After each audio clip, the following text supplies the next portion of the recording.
Hello friends, அஸ்ஸலாமு அலைக்கும். நாங்கள் இன்றைக்கி நல்ல ஈஸியான மெத்தடில் நல்ல டேஸ்ட்டாக எப்போவுமே பிரியாணி செஞ்சு போர் அடித்தவங்களுக்கு கொஞ்சம் டிஃப்ரெண்ட்டாக குக் பண்ணுறதுக்கு அக்னி பிலோ ரைஸ் எப்படி செய்கிறேன்னு தான் பார்க்க போகிறோம். இது வந்து பிரியாணி மாதிரியில் கொஞ்சம் டிஃப்ரெண்ட்டான டேஸ்ட்டாக இருக்கும். ஆனால் இதோட டேஸ்ட்டு வந்து வேறு லெவலாக இருக்கும். வாங்க ஃப்ரெண்ட்ஸ், இது எப்படி செய்கிறேன்னு பார்ப்போம். இந்த பிலோ ரைஸுக்கு வந்து நாங்கள் மசாலா எட் பண்ண போகிறோம் இல்லை, இந்த மாதிரி ஹோலாக தான் நாங்கள் எட் பண்ண போகிறோம். இதில் எடுத்துக்கிற அளவுகள் எல்லாம் நான் டிஸ்கிரிப்ஷனில் கொடுக்குறேன், செக் பண்ணி பாருங்கள். இதில் வந்து சீரகமும் கொத்தமல்லியும் கூடவே கருவேப்பட்டையும் எடுத்துகிட்டு ஏலக்காவும் எடுத்துக்கிறேன், கிராம்பு பெருஞ்சீரகம் அதோடு கூட ஸ்டாரும் மேலே கேட்குறே வந்து கருப்பு ஏலக்காவும் கொஞ்சம் எடுங்க, அதுவும் நல்ல டேஸ்ட்டாக இருக்கும். கூட வந்து மிளகும் வந்து அவங்களோட அரைப்புக்கு ஏற்ற மாதிரி எடுங்க. இதில் இன்க்ரீடியன்ட் அளவுகளை நான் டிஸ்கிரிப்ஷன்லேயும் கொடுக்குறேன், செக் பண்ணி பாருங்கள். இப்போ இதைத்தான் நாங்கள் பீஃபில் எட் பண்ணி குக் பண்ணி எடுக்கணும், மசாலா எட் பண்ண போகிறேன் இல்லை. நான் இன்றைக்கி பீஃப் எடுக்கல, மட்டன் தான் எடுத்துக்கிறேன். உங்களுக்கு மட்டனுக்கு பதிலாக பீஃப் குக் பண்ணுவோம். மேலும் சரியாக வந்து நான் இன்றைக்கி 1.5 kg ரைஸுக்கு வந்து 2 kg மட்டன் எடுத்துக்கிறேன். கொஞ்சம் நீங்கள் மட்டனோ பீஃபோ எடுக்கிறேன்னா கொஞ்சம் கூடுதலாக தான் எட் பண்ணணும். அப்போ தான் இந்த ரைஸுக்கு நல்ல டேஸ்ட் ஆகிக்கும். முள்ளோட கொஞ்சம் கொழுப்பும் சேர்த்து எட் பண்ண தான் இது இன்னும் நல்ல டேஸ்ட் ஆகிக்கும். இதில் வந்து வெள்ளைப்பூண்டு எட் பண்ணிட்டு கூடவே பச்சைக்கொச்சிக்காவும் எட் பண்ணேன். பச்சைக்கொச்சிக்காய் நீங்கள் கொஞ்சம் கூடுதலாக காரம் வேணும்னாலும் எட் பண்ணிடணும். இது கூட ஒரு வெங்காயத்தை இந்த மாதிரி சின்னதாக வெட்டி போட்டுட்டு கூடவே இதை அப்படியே எட் பண்ணுறேன். இந்த கொத்தமல்லி சீரகம் எல்லாத்தையும் எட் பண்ணிட்டு இதில் தேவையான அளவு வாட்டரும் எட் பண்ணிட்டு இதில் சால்ட்டும் எட் பண்ணணும். இந்த வாட்டரும் வந்து நீங்கள் எந்த அளவுக்கு மட்டன் எடுத்துக்கிறோ அதை விட கொஞ்சம் கூடுதலாக எட் பண்ணுங்கள். உங்களுக்கு பார்க்க கொள்ளைக்கு வேணும். இந்த மட்டன் அளவுக்கே விட கொஞ்சம் கூட வாட்டர் எட் பண்ணிட்டு இதை நல்லா மிக்ஸ் பண்ணி விட்டுட்டு இது ஒரு 30 மினிட்ஸுக்கு நான் நல்லா குக் பண்ணியிருக்கிறேன். இது நல்லா வேக வச்சு நீங்கள் எடுத்துக்கணும்.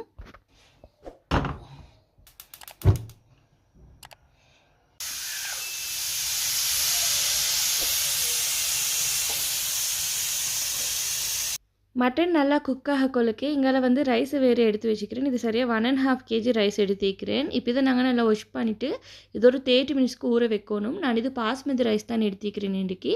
உங்களுக்கு விருப்பமான என்ன ரைஸில் வேணும்னாலும் இந்த அக்னி பிலோவை செஞ்சு பார்க்கணும். இது 2 தண்ணி நல்லா வாஷ் பண்ணி எடுத்துகிட்டு இதை அப்படியே மூடி வச்சு இதை ஊற வைக்கிறேன்னு ஒரு 30 மினிட்ஸ்க்கு.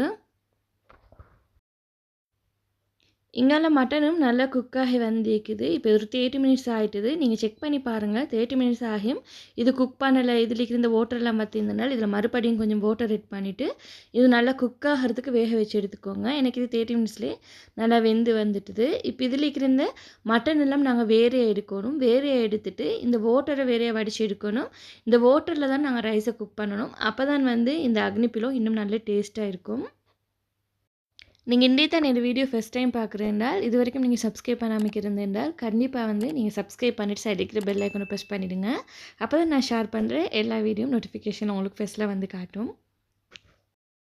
நீங்கள் இதை மட்டனில் மட்டும் இல்லை, சிக்கன்லேயும் செய்யலும் பீஃப்லேயும் செய்யலும். நீங்கள் பீஃபில் செஞ்சாலுமே கொஞ்சம் கூடுதலாக பீஃப் எட் பண்ணி செஞ்சால்தான் இது நல்ல டேஸ்ட்டாக இருக்கும். சிக்கனாக இருந்தாலுமே தான் நீங்கள் கூடுதலாக சிக்கனை கொஞ்சம் எட் பண்ணி செஞ்சால்தான் இது நல்ல டேஸ்ட்டாக இருக்கும்.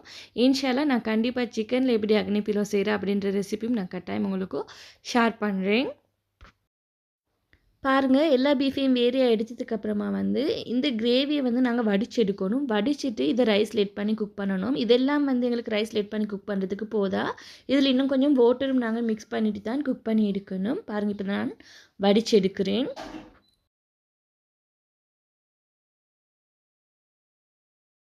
இப்போ இதை நல்லா வடிச்செடுத்ததுக்கப்புறமா இந்த கிரேவி மட்டும் எங்களுக்கு போதாத சொட்டு இதில் வந்து இந்த சாறில் நான் இன்னும் கொஞ்சம் மறுபடியும் வாட்டர் எட் பண்ணுறேன். வாட்டர் எட் பண்ணி இதை நல்லா மிக்ஸ் பண்ணிவிட்டு இதை மறுபடியும் வடித்து எடுக்கிறேன்.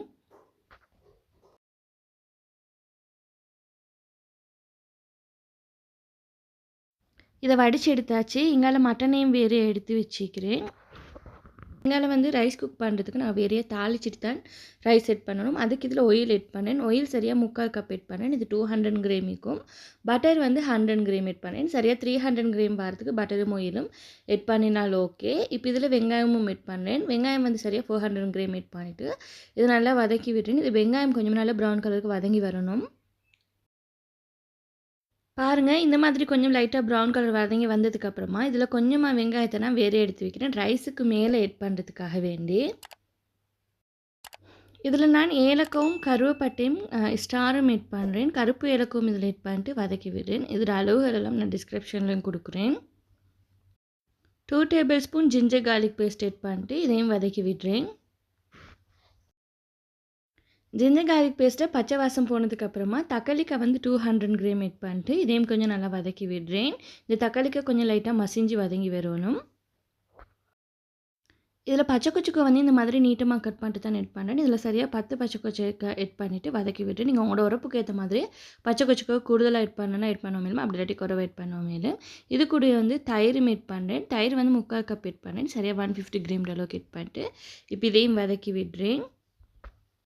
இதில் நான் இன்றைக்கி சில்லி பவுடர் ஆட் பண்ணலை, மிளகு மட்டும் தான் ஆட் பண்ணுறேன். மிளகுத்தூள் ஆட் பண்ணி தான் இதை குக் பண்ணணும். அப்போ தான் இது அந்த பச்சை கொச்சி கடையும் மிளகுத்தூள் காரத்துக்கு தான் வரணும். அப்போ தான் இது நல்ல டேஸ்ட்டாக இருக்கும். இதுக்கு வந்து சில்லி பவுடர் ஆட் பண்ண தேவையில்லை. கூடவே சால்ட்டும் ஆட் பண்ணுறேன்.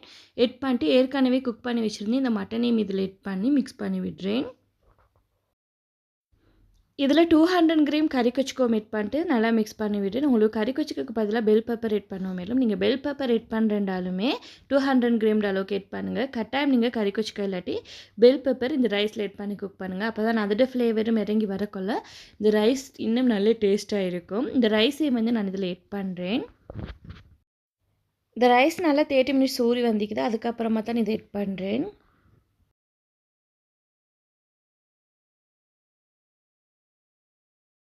இதில் வந்து ஏற்கனவே மட்டன் குக் பண்ணி வச்சுருந்தேன். அந்த கிரேவியை ஆட் பண்ணுறேன். ஆட் பண்ணிட்டு இதை கொஞ்சம் நல்லா மிக்ஸ் பண்ணி விடுறேன். இந்த கிரேவி மட்டும் எங்களுக்கு போதும் இந்த ரைஸ் குக் ஆகிறதுக்கு. நான் இதில் கோகோனட் மில்க்கும் ஆட் பண்ணுறேன். 1 கப் கோகோனட் மில்க் ஆட் பண்ணுறேன். உங்களுக்கு இதுக்கு பதிலாக ஃப்ரெஷ் மில்க் ஆட் பண்ணுவோம் மேலும். ஆட் பண்ணிட்டு நீங்கள் செக் பண்ணி பாருங்கள் இந்த வாட்டர் போதுமாண்டு. பொதுவாக உங்களுக்கு தெரிஞ்சிருக்கும் இந்த ரைஸுக்கு மேலுக்கு வந்து உங்களோட கையை வச்சு உங்களோட விரல் அளவில் வந்து செக் பண்ணி பாருங்கள். 2 இன்ச் அளவுக்கு இருக்கணும் வாட்டர். அப்படி போதாத மாதிரி இருந்துச்சுன்னா இதில் மறுபடியும் கொஞ்சம் வாட்டர் ஆட் பண்ணுங்கள். இந்த ரைஸுக்கு மேலே தேவையான அளவு சால்ட்டும் ஆட் பண்ணிட்டு உரப்பும் வந்து உங்களுக்கு போதாத மாதிரி இருந்துச்சுன்னா சில்லி ஃப்ளெக்ஸ் ஆட் பண்ணணும். நான் இதில் சில்லி ஃப்ளெக்ஸும் ஆட் பண்ணி நல்லா மிக்ஸ் பண்ணி விட்டேன். இப்போ இதை அப்படியே லிட்டால் கவர் பண்ணிட்டு இதை அப்படியே குக் பண்ணி எடுக்கிறேன். இந்த ரைஸும் வந்து நான் இன்றைக்கி பாஸ்மதி ரைஸ் தான் யூஸ் பண்ணிக்கிறேன். இந்த பிராண்ட் தான் இந்தியன் கேட் ரைஸ் வந்து யூஸ் பண்ணிக்கிறேன். உங்களுக்கு விருப்பமான என்ன ரைஸ் வேணும்னாலும் யூஸ் பண்ணிடலாம். இங்கால வந்து இதில் இருக்கிற இந்த வாட்டர்லாம் கொஞ்சம் லைட்டாக வற்றி நல்லா குக்காகி வந்திக்குது. இந்த ரைஸு முக்கால்வாசி குக் ஆகிட்டுது. இதை நல்லா மிக்ஸ் பண்ணிவிட்டு அப்படியே டம்மில் போட்டு எடுக்கிறேன். 15 மினிட்ஸுக்கு இது டம்மில் போட்டு எடுத்துக்கிறேன். ஸ்டவ் லோ ஃப்ளேமில் வச்சுட்டு இது நல்லா பெர்ஃபெக்டாக இந்த ரைஸ் குக் ஆகி வந்திக்குது. உங்களுக்கும் கேஸ் குக்கரில் குக் பண்ணுறதுக்கு ரைஸ் கஷ்டமாக இருந்துச்சுன்னா எல்லாத்தையும் வதக்கி எடுத்ததுக்கப்புறமா லாஸ்ட்டுக்கு ரைஸ் குக் பண்ணக்குள்ளுக்கு வந்து ரைஸ் குக்கர்லேயே உங்களுக்கு வச்சு வாட்டரையும் கிரேவியும் மேட் பண்ணி குக் பண்ணி எடுக்கவும் மேலும் அந்த மாதிரி செஞ்சாலுமே இது நல்லா பெர்ஃபெக்டாக வரும். இந்த ரைஸை நல்லா மிக்ஸ் பண்ணி விட்டதுக்கப்புறமா லாஸ்ட்டுக்கு ஏற்கனவே ஃப்ரை பண்ணி வச்சுருந்தேன் ஒன்னியனையும் இதுக்கு மேலே ஆட் பண்ணுறேன்.